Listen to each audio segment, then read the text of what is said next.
fedeste? Jeg har valgt ambulancebehandler, fordi jeg synes, det er spændende at få lov til at være med der, hvor det sker.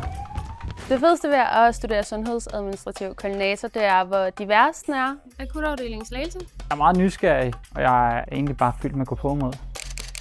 Silke, hvilken type er du? Jeg er nørdet, og jeg er meget initiativrig. Jeg går op i, at tingene bliver registreret korrekt, og jeg vil egentlig også gerne selv være den, der er med til at eksekvere tingene. Altså, det er jo altid spændende at få lov at køre ryggen. Vi får så meget læring på de 2,5 år, så man er klar til at komme ud, når vi er færdige.